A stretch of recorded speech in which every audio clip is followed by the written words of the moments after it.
आज हम पढ़ेंगे UP board exam model number 822 MX 2020। 4 number का यह अति महत्वपूर्ण क्वेश्चन है। प्रश्न संख्या 6 का क। एक ठोस बेलनाकार है जिसके दोनों सिरे अर्धगोलाकार हैं। ठोस की कुल ऊंचाई 20 सेमी है तथा बेलन का व्यास 7 सेमी है। ठोस का कुल आयतन ज्ञात करना है। तो हम फिगर बना लेंगे इसका। यहाँ से यहाँ तक का पार्ट बेलनाकार है और इसके दोनों सिरा जो है वो अर्धगोलाकार है।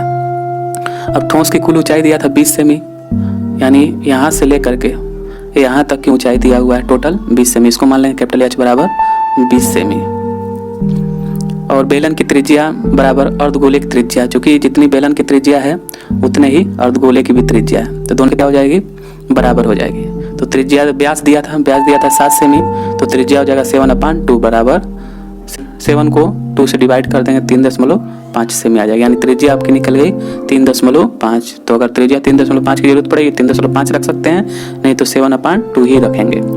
और बेलन की ऊंचाई ज्ञात कर लेते हैं, यानी इस वाले भाग की ऊंचाई ज्ञात कर लेते हैं। बेलन की ऊंचाई ज्ञात कर लेते हैं और बेलन की ऊंचाई ज्ञात करने के लिए ये वाला भाग और ये वाला भाग घटा देंगे। तो 3.5 और 3.5 जोड़ करके 20 में से घटा देंगे। तो 3.5 और 3.5 आपका हो जाएगा 7 और 20 में से 7 घटा देंगे तो 13 हो जाएगी, यानी बस बेलन की ऊंचाई हो जाएगी, यानी यहाँ से लेकर के यहाँ तक की ऊंचाई हो जाएगी आपकी 13 सेमी। अब देखिए पूरे ठोस का आयतन हमको बताना है, तो फार्मूला हो जाएगा हमारा, सूत्र के रूप में कह सकते हैं कि ठोस का कुल आयतन बराबर बेलन का आयतन प्लस 2 गुणे 2 क्यों किया जा रहा है, क्योंकि दोनों सिरों पर 2 अर्धगोले हैं। 2 अर्धगोले हैं इसलिए 2 गुणे 1 अर्धगोले का आयतन निकालेंगे। तो 1 अर्धगोले का आयतन निकाल के 2 से गुणा कर देंगे तो दोनों का हो जाएगा, इसलिए 2 गुणे 1 अर्धगोले का आयतन लिखा गया। अब फार्मूला रख देंगे तो बेलन के आयतन का फार्मूला होता है πr² h और 2 रहेगा ही, और अर्धगोले के आयतन का होता है 2/3 πr³ हो जाएगा। अब इन दोनों में से हम कॉमन निकाल लेंगे पाई और r²। πr² इसमें भी है और πr³ है, तो इसमें से स्क्वायर केवल कॉमन ले लेंगे तो πr² बाहर निकल जाएगा। तो यहाँ पर आपका बच जाएगा ये h, तो उसको लिख लेंगे।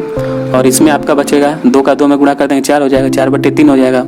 और r 3 बार था, 2 बार निकल गया तो 1 बार बच जाएगा, यानी r बच जाएगा केवल।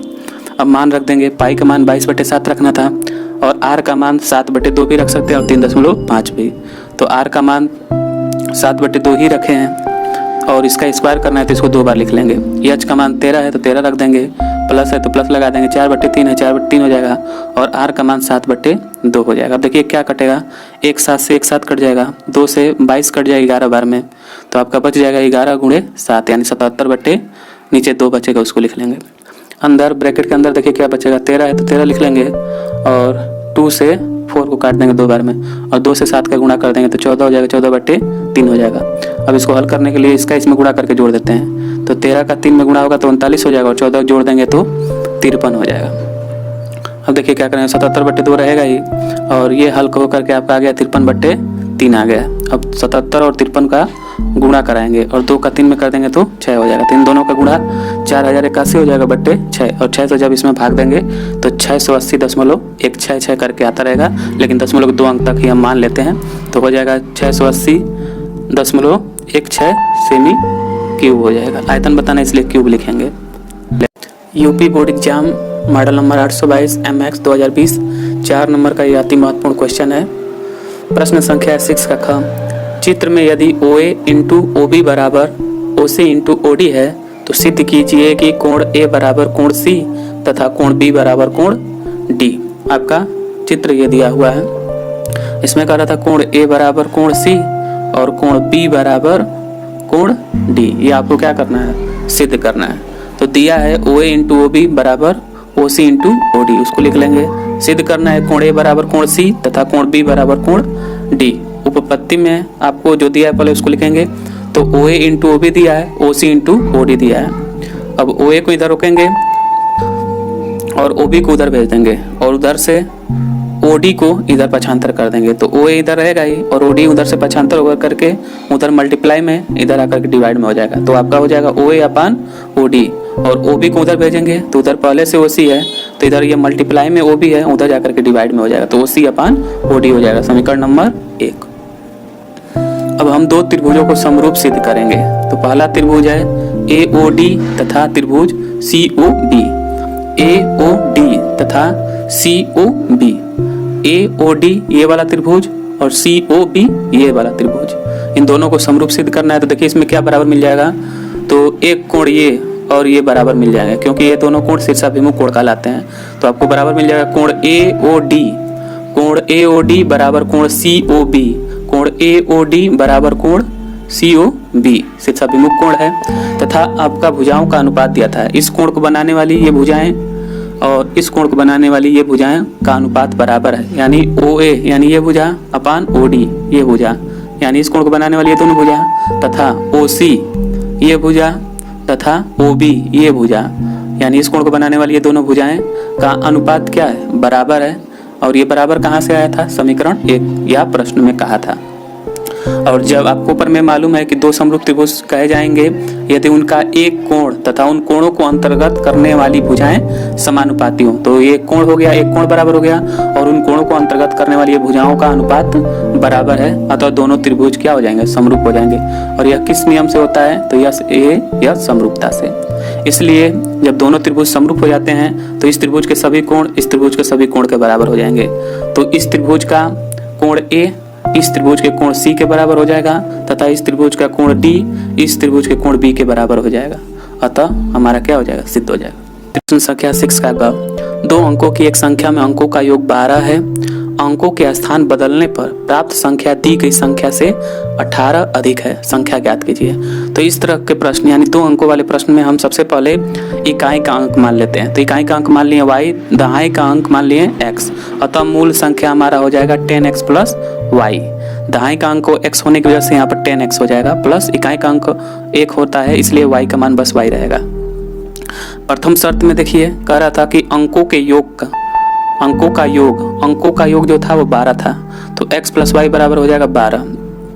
द्वितीय शर्त में कह रहा था कि जो अंकों के स्थान बदलने पर, तो अंक पहले हमारा था 10x प्लस वाई, अंकों के स्थान अब बदल जाएगा तो 10y प्लस x हो जाएगा।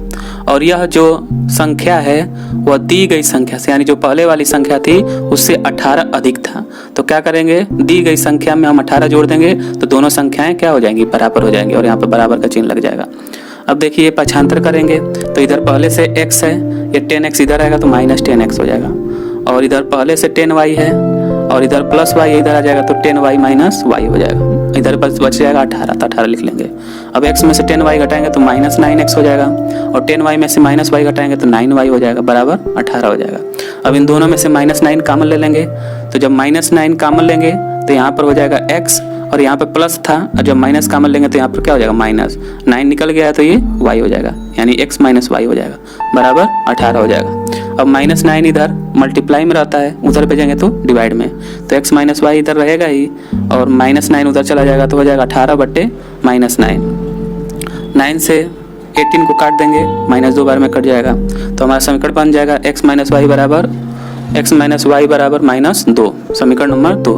अब समीकरण 1 और समीकरण 2 को हल करेंगे। इन दोनों को हल करने के लिए हम विलोपन विधि से हल करेंगे, तो इसमें y प्लस में है और इसमें y माइनस में है, तो एक प्लस में और एक माइनस में है, तो इसके लिए केवल आपको जोड़ देना है। दोनों समीकरणों को क्या करेंगे, जोड़ देंगे।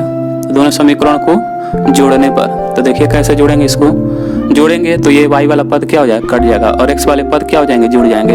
यहाँ पर इन दोनों को जोड़ेंगे तो ये प्लस में है और ये माइनस में है तो क्या हो जाएगा, घट जाएगा और घट करके कितना हो जाएगा, 10 हो जाएगा। तो इधर बचेगा 2x और इधर बचेगा 10। अब x को इधर रोकेंगे 2 डिवाइड में चला जाएगा तो हो जाएगा आपका 10/2 हो जाएगा। 2 से 10 को काट देंगे कितनी बार में, 5 बार में, तो x बराबर हमारा कितना आ जाएगा, 5। अब इस x बराबर 5 को हम समीकरण 1 में रख देंगे, तो समीकरण 1 हमारा था x प्लस वाई बराबर 12, तो x की जगह पर 5 रख देंगे तो 5 प्लस वाई बराबर 12 हो जाएगा। अब 5 का पक्षांतर कर देंगे तो y बराबर हो जाएगा 12 और इधर प्लस वाई 5 है उधर जाएगा तो माइनस 5 हो जाएगा, तो 12 माइनस 5 बराबर 7, तो y बराबर कितना हो जाएगा, 7। और मूल संख्या हमने माना था 10x प्लस वाई, अब x की जगह पर 5 रखना है और y की जगह पर 7, तो 10 × 5 प्लस 7, 10 का 5 में गुणा करेंगे 50 हो जाएगा और प्लस 7, 50 प्लस 7 बराबर क्या हो जाएगा, 57। यही क्या हो जाएगा, हमारा आंसर हो जाएगा। प्रश्न संख्या 6 का घ, यदि a b c किसी त्रिभुज के अंतः कोण हो तो सिद्ध कीजिए कि cos b प्लस c बराबर माइनस cos a। तो देखिए कैसे सिद्ध करेंगे इसको। तो चूंकि हम जानते हैं कि त्रिभुज के तीनों अंतः कोणों का योग कितना होता है, 180 अंश, और तीनों अंतःकोणों का योग है, इसलिए a प्लस बी प्लस सी बराबर 180। अब हमको इधर कास बी प्लस सी सिद्ध करना है, यानी बी प्लस सी को इधर रोकेंगे और a को पक्षांतर कर देंगे, तो a इधर प्लस में उधर जा करके माइनस में हो जाएगा, यानी आपका हो जाएगा b प्लस सी बराबर 180 माइनस a। अब कास दोनों पक्षों में लेने पर इधर भी कास लिया जाएगा और इधर भी, तो इधर कास लेंगे तो हो जाएगा कास b प्लस सी और इधर कास लेंगे तो कास 180 माइनस a हो जाएगा। अब इधर cos b प्लस सी सिद्ध हो चुका है, अब इधर बस माइनस cos a लाना है। इसके लिए यहाँ पर देखिए cos 180 माइनस थीटा, तो cos 180 minus theta cos theta ये होता है, तो cos थीटा अगर यहाँ पर आता है थीटा लिख देते हैं, लेकिन यहाँ पर a है तो क्या हो जाएगा a लिख देंगे। अब इसके आगे चिन्ह लगाना है, प्लस का लगेगा कि माइनस का लगेगा, इसके लिए चतुर्थांश में देखते हैं। तो 180 माइनस थीटा किस चतुर्थांश में आएगा? द्वितीय चतुर्थांश में आएगा, दूसरे चतुर्थांश में। और दूसरे चतुर्थांश में केवल साइन और कोसेक प्लस होते हैं, और यहाँ पर ना तो साइन था और ना ही कोसेक था, इसलिए क्या हो जाएगा? इसका चिन्ह माइनस हो जाएगा। यहाँ पर माइनस लगा देंगे और यही हमारा क्या हो जाएगा? सिद्ध हो जाएगा।